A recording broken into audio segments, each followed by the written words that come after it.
Hello বন্ধুরা, আসসালামু আলাইকুম। কেমন আছেন আপনারা সবাই? আশা করি ভালো আছেন, সুস্থ আছেন। নতুন দিনের নতুন আরেকটি আমার ডেইলি লাইফের ভিডিও আপনাদের মাঝে নিয়ে আসলাম। তো এই যে বন্ধুরা, ইদানিং আর কি আমি একটু ব্যস্ত হয়ে যাচ্ছি, সবার ভিডিওগুলা সময় মতো আর কি যেতে পারতেছি না। এমনিতেও তো আমি 3 দিনের ভিডিও, 3 দিন ভিডিও ছাড়ার পর পর আমি সবার ভিডিওতে যাই, একসাথে 2টা 3টা করে ভিডিও দেখি, প্লাস যারা শর্ট ভিডিও ছাড়ে তাদের ভিডিওগুলো দেখে আসি। একসাথে 3টা করে শর্টস, 2টা করে লং ভিডিও। তো ইদানিং একটু ব্যস্ততার মধ্যে যাচ্ছি, সেজন্য আর কি যেতে পারছি না সময় মতো আপনাদের পরিবারে। কিন্তু যখন যার পরিবারে যাচ্ছি একসাথে 2-3টা করে ভিডিও আমি ভিজিট করে চলে আসতেছি। তো আপনারা ধৈর্য সহকারে আমার পাশে থাকবেন। আবার যে আপনাদের টাইম মতো ভিডিও ছাড়া মাত্র যে আপনাদের পরিবারে কমেন্টের সূত্র ধরে যাচ্ছি না, তাই বলে আবার পাশ কেটে চলে যেয়েন না, বুঝছেন। আর ইউটিউব প্ল্যাটফর্মে ধৈর্য যাদের আছে তারাই মানে উপরে উঠতে পারে, যাদের ধৈর্য নাই তারা কিছুই করতে পারে না, আমি মনে করি। ইউটিউব প্ল্যাটফর্মে না, যে কোনো আর কি মানে কাজ করতে গেলে ধৈর্য রাখতে হয়। তো যাই হোক বন্ধুরা, বকছিলাম, ভিডিও ডিলিট কথায় চলে আসি। এই যে এটা ছিল গতকালকের ভিডিও আর কি। গতকালকে হাজব্যান্ড বাসায় ছিল, মানে গতকালকে সন্ধ্যার দিকে আর কি, 6টা 6:30 আনুমানিক। তো 6:30টার দিকে আর কি মানে পাকোড়া বানাচ্ছিলাম সন্ধ্যাবেলা নাস্তা। তো হাজব্যান্ড বাজার থেকে ফুলকপি নিয়ে আসছে।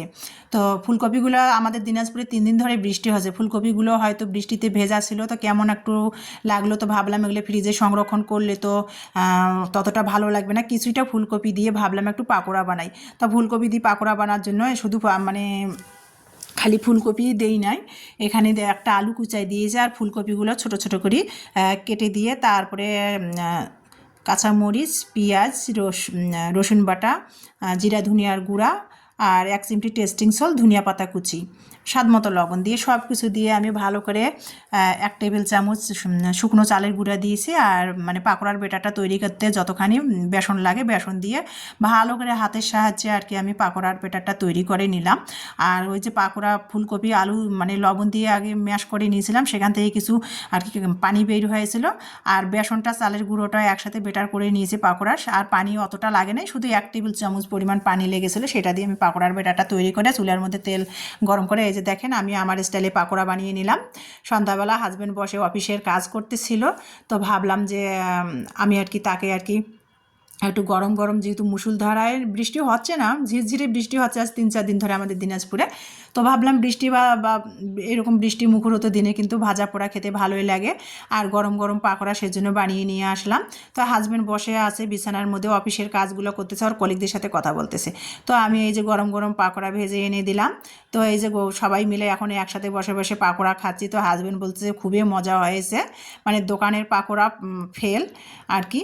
তো সেই জন্য বলছে, আর দোকানে যে পাকোড়াগুলো ওরা নাকি খায়, বাইরে যেহেতু ও থাকে মানে মেসে থাকে, তো বলছে সেগুলো হচ্ছে আমাদের বাসায় হাতে তৈরি করা, সেগুলো মানসম্মত আর খাওয়ার টেস্টে আলাদা। তো যাই হোক, এই যে তারপরে সবাই মিলে গল্প গুজব করলাম একসাথে আর কি, চা পাকোড়া সন্ধ্যাবেলা খেয়ে নিলাম। তো সেটাই একটু ভালো লাগা ভিডিও ফুটেজটা রেখে দিয়েছিলাম গতকালকে সন্ধ্যাবেলার। তো সেটাই আর কি আজকে আপনাদের মাঝে শেয়ার করলাম বন্ধুরা। তো এই যে তারপরে কিন্তু এটাও কিন্তু গতকালকে রাতের আর কি হাজব্যান্ড বাজার করে নিয়ে আসছে, মানে গতকালকে তো হঠাৎ করে মানে সকালে বললো চলে যাবে দুপুরে লাঞ্চের পর, তো তারপরে আর কি বৃষ্টি হচ্ছে, তাও আর কি দুপুরে খাওয়ার পর ঘুমায় পড়ছিল, আর বলছে যে যাবে না, সকালবেলা বিআরটিসি ধরে যাবে। তো সন্ধ্যাবেলা একটু বিকাশে গিয়েছিল, মানে সরি মানে ভূতে গিয়েছিল টাকা তোলার জন্য। তো টাকা তুলে আর কি বলছে টাকা তুলতে গিয়েছিল। তো আসার পথে আর কি এই যে দেখেন পরশুদিন লোট্টা মাছ নিয়ে আসছিল শুক্রবারে, সেটা রান্না করেছিলাম। তো সেটা রান্না করেছি, ওর কাছে নাকি খুবই ভালো লেগেছে। তো তারপরে আবার বাজারে ভূতে গিয়েছিল টাকা তোলার জন্য। তো আসার পথে আবার বাজার হয়ে আসছে, দেখেন আবার আবার লোট্টা মাছ নিয়ে আসছে। যদিও আমার ফ্রিজে জায়গা নাই, 20 কেজি লোট্টা মাছ কিনতে চাচ্ছে। আর আমার ফ্যামিলিতে আর কি আমার হাজব্যান্ড, আমার বড় মেয়ে আর কি লোট্টা মাছটা পছন্দ করে, আর লোট্টা মাছে তো অনেক ক্যালোরি। তো যাই হোক, তো ওর ভালো লেগেছে। আবারও আর কি এখানে 1 কেজি না 2 কেজি জানি না লোট্টা মাছ নিয়ে এসেছে। আর মেয়েদের জন্য আর কি ওই যে ব্রয়লার মুরগি, মেয়েদের তো কোনো দেশি মুরগি মেয়েরা খেতেই চায় না, ব্রয়লার মুরগি মেয়েদের জন্য 2 কেজি সাইজের একটা নিয়ে আসছে। তো সেগুলো হাজব্যান্ডকে পাকোড়া বানিয়ে চা বানিয়ে দিলাম, হাজব্যান্ড খেয়ে ওর অফিসের কলিগদের সাথে অফিসিয়াল কাজগুলো সামলাচ্ছে। আর এদিকে কিন্তু বসে বসে আমি কিন্তু ওই যে ওদের পাকোড়া বানিয়ে দিয়ে রান্নাঘরে যে কিছু বাজার আনছিল সেগুলো কিন্তু অফ ক্যামেরাতে আমি গুছিয়ে নিছি। আর A to Z ডেলি লাইফের ভিডিও সে মানে মানে শেয়ার করতে গেলে কিন্তু অনেক লং ভিডিও হয়ে যায়। এমনিতে তো আমার 13 মিনিটের 14 মিনিটের ভিডিও কোনোভাবেই আমি ভিডিও মানে শর্টস আনতেই পারি না আর কি। তো যাই হোক, তারপরে আর কি এই যে মুরগিটা কেটে ফ্রিজে রেখে দিলাম, ব্রয়লার মুরগিটা। আর লোট্টা মাছটা কিন্তু এসেই বলছিল যে লোট্টা মাছটা আবার রাতে রান্না খাবে, রাতেই নাকি খাবে। তো কী করার, আর লোট্টা মাছটা আমি কেটে বেছে ধুয়ে তারপরে আমি আমার স্টাইলে কীভাবে রান্না করতেছি দেখে। আমি যেহেতু উত্তরবঙ্গের মেয়ে, আমাদের তো এদিকে উপকূলীয় এলাকাও না, লোট্টা মাছও অ্যাভেলেবেল পাওয়া যায় না। তো আমি কক্সবাজার যখন ছিলাম, চট্টগ্রাম কক্সবাজারে, তখন কিন্তু এভাবে ওই এলাকার যে যারা স্থানীয় তাদের কাছে আমি দেখেছিলাম তারা এইভাবে লোট্টা মাছ রান্না করে।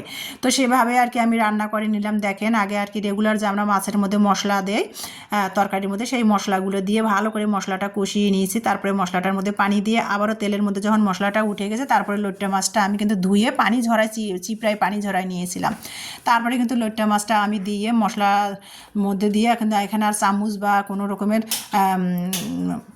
মানে নাড়া দিব না, কারণ নাড়া দিলে লোট্টা মাছটা গলে যাবে। খালি এপিট উপিট করে হালকা করে পাতিলটা আর কি ঝাঁকি দিয়ে লোট্টা মাছটা রান্না করে নিলাম। নামাবার আগে একটু ধনিয়া পাতা কুচি দিয়েছি আর ভাজা জিরার গুঁড়ো দিয়েছি নামিয়ে রাতের বেলা তো খাওয়া হয়েছে অফ ক্যামেরার মধ্যে, সেটা আর ভিডিও নেই নাই। তো তারপরে আর কি দেখেন, সেটা কিন্তু রাত 10টার দিকে হাজব্যান্ড, সেটা তো দেখলেন, সেটা শেয়ার করলাম। রাত 10টা বাজে, 10টা কত জানি, পৌনে 10টা বাজে হাজব্যান্ডকে রান্না করে দিয়েছি। অত রাতে লোট্টা মাছ নিয়ে আসছে, তাকে রান্না করে রাতেই খাইয়ে দিয়েছি। তো এখন আবার এই যে আজকে এটা সকালবেলা, আজকে রোজ রবিবার, এটা রবিবারের ভিডিও, আর ওটা ছিল গতকাল শনিবারের আর কি। তো এই যে রবিবার সকালবেলা ঘুম থেকে উঠেছি ফজরে 5টার দিকে, ফজর 5টার দিকে ঘুম থেকে উঠেছি। হাজব্যান্ড চলে গেল বিআরটিসি ধরবে, ও ধরে আর কি বিআরটিসিটা, যেটা রাজশাহী চলে যায় দিনাজপুর থেকে। তো বিআরটিসি ধরলো, ফজরবেলাও চলে গেল।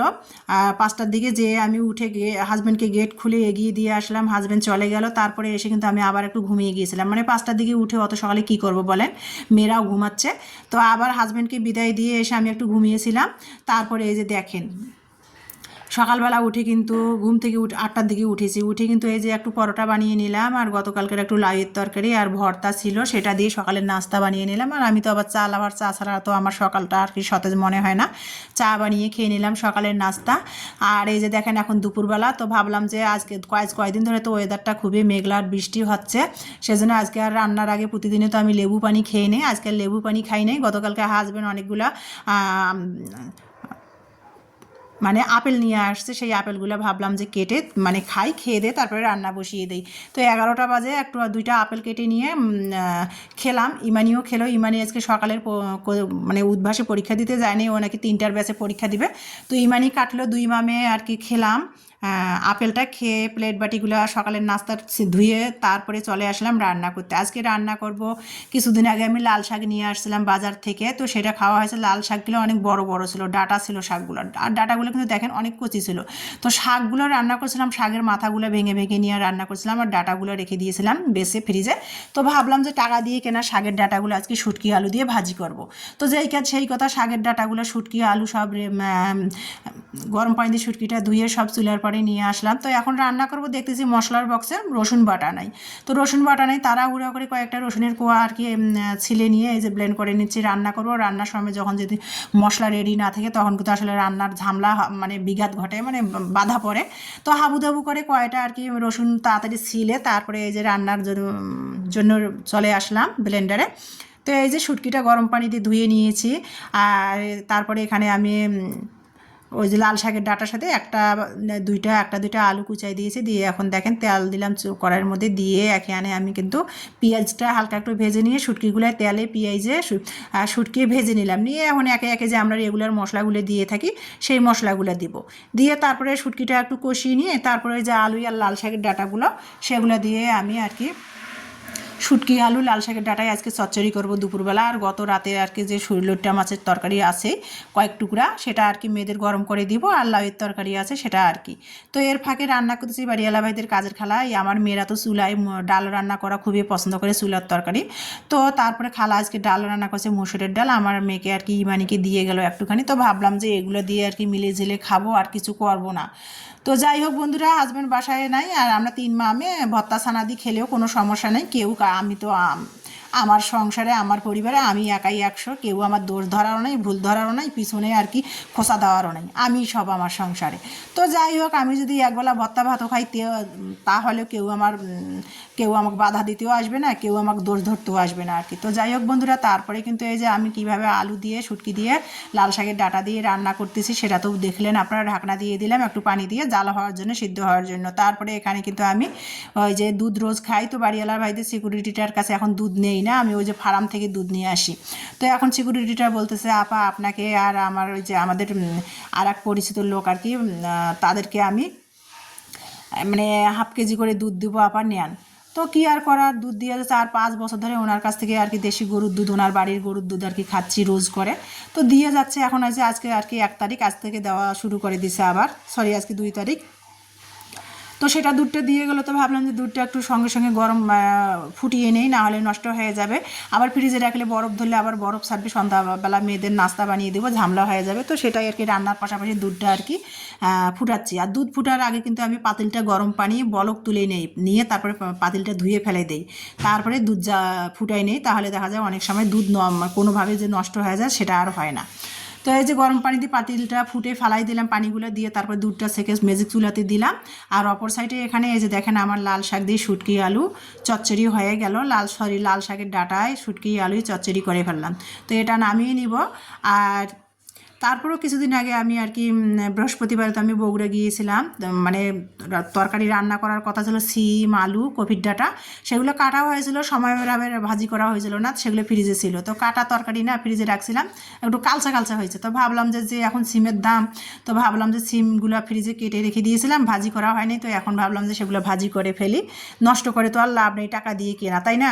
তো এই যে দুধটা ফুটায় অলরেডি টেবিলে রেখে দিলাম। আর এই যে শুটকি দিয়ে যে লাল শাকের ডাঁটাগুলো আর চচ্চড়ি দেখেন আমি আমার স্টাইলে কীভাবে করলাম, সেটাও অলরেডি হয়ে গেছে। তো এখন ভাবলাম যে আর ওই যে লাউয়ের তরকারি রয়েছে, আর খালা একটু ডাল দিয়েছে সেটা রয়েছে। তো আর দেখেন এদিকে রান্না করতেছে, আর এদিকে দেখেন আজকের ওয়েদারটা, মানে বৃষ্টি নেই আর ওয়েদারটা দেখেন কি কালো হয়ে আছে। তো নিউজে শুনলাম যে আজকে নাকি বিকাল 4টার পর নাকি আকাশ পরিষ্কার হয়ে যাবে। তো জানি না কতখানি কি, এখন তো প্রায় 12 সাড়ে 12টা বেজে গেছে। তো চারিদিকে অন্ধকার, মানে যা তা অবস্থা, বৃষ্টি তো হবে নাই সকাল থেকে। তো এই যে তারপরে কিন্তু আমি চলে আসলাম আবারও এই যে ফ্রিজে যে কেটে রাখা সিম আলু কপির ডাঁটা ছিল, সেগুলো ভাজি করার সময় পাইছিলাম না, বগুড়া গেলাম। তারপরে ইলমার বাবা বাসায় আসলো, ইলমার বাবা তো এগুলো তরকারি খায় না, তো সেগুলো আমি আর কি এখন ভেজে নিব। দুপুরে খেলে খাবে মেয়েরা, না হলে সকালবেলা রুটি দিয়ে খাওয়া যাবে আর কি। সিম আলু কপির ডাঁটা ভাজি সেটাই করে নিচ্ছি বন্ধুরা। তো এই যে দেখেন আমি কিভাবে আবার সিম আলু কপির ডাঁটাগুলো ভাজি করে নিব, সেটা আর কি আমার স্টাইলে, সেটাই আপনাদের সাথে শেয়ার করতেছি। তো তেলের মধ্যে মরিচটা দিব না, মরিচটা আমি আর কি এই যে সিম আলুর সাথে কেটে রেখে দিয়েছি, কারণ তেলের মধ্যে দিলে মরিচের বীজগুলো ফুটবে, গায়ে পায়ে ছিটে আসবে। তো সেই জন্য আর কি পেঁয়াজ আর রসুন কুচি দিলাম, আর 1 চিমটি আর কি আমি জিরা দিয়েছি, দিয়ে তারপরে কপির ডাঁটাগুলো আমি সিম আলু কপির ডাঁটা ধুয়ে রাখছিলাম সেটা দিয়ে দিলাম। এখন স্বাদ মতো লবণ দিলাম, হলুদ দিলাম, জিরা ধনিয়ার গুঁড়া দিলাম, দিয়ে এখন ভালো করে আমি ভাজিটা লো হিটে করে নেব ঢাকনা দিয়ে। তো যাই হোক, আর ননস্টিকের পাতিলে তো এসে এসে না নাড়লেও হয় তরকারি, মানে লো হিটে দিয়ে রান্না করলে ভাজিটাও সুন্দর হয়, তাড়াতাড়ি রান্নাটাও সুন্দর হয়। তো যাই হোক, সেটা আর কি লো হিটে দিয়ে এদিকে ভাজিটাও হয়ে গেল, আর অপর সাইডে অফ ক্যামেরাতে আমি অন্য কাজগুলো গুছিয়ে নিয়েছি। এই যে আমাদের দুপুরের খাবার আজকে বন্ধুরা, সিম আলু ফুলকপির ডাঁটা ভাজি, আর লাল শাকের ডাঁটা আলু শুটকি চচ্চড়ি, আর ওই যে লাউয়ের তরকারি তো রয়েছে। আর মানে রান্না করলে না বাচ্চারা খেতেই চায় না, কি রান্না করবো দেখেন, এইটুকু করে তরকারি রান্না করছে, তাই 2 দিন 3 দিন গড়াগড়ি করবে, লাস্টে ফ্রিজে থাকতে থাকতে ফালাই দিতে হবে। এই দেখেন পরশু দিন আপনাদের সাথে মনে হয় শেয়ার করেছিলাম, মানে মাছের মাথা দিয়ে যে লাউ রান্না করেছিলাম, সেটাই গড়াগড়ি করতেছে, খাওয়া হয় না। পরশু দিন না, কালকে রান্না করেছিলাম, খাওয়াই হয় না। তো যাই হোক বন্ধুরা, তারপরে এই যে রাতে যে লোট্টা মাছ রান্না করেছিলাম না, রাতে তো ধরেই 1 কেজি লোট্টা মাছ রান্না করে খেয়ে ফেলছি। স্বামী তো খুব পছন্দ করে লোট্টা মাছ ভুনা, তো খাওয়া হয়ে গেছে। অল্প কয়েক টুকরা লোট্টা মাছ ছিল, সেটাই আর কি নিয়ে নিলাম গরম করে, 2 মেখে দিলাম, আমিও নিলাম, নিয়ে দুপুরের খাবার খাচ্ছি বন্ধুরা। তার খাবার খেতে খেতে আপনাদের মাঝ থেকে বিদায় নেব। ভিডিওটি দেখার জন্য অসংখ্য অসংখ্য ধন্যবাদ। আল্লাহ হাফেজ।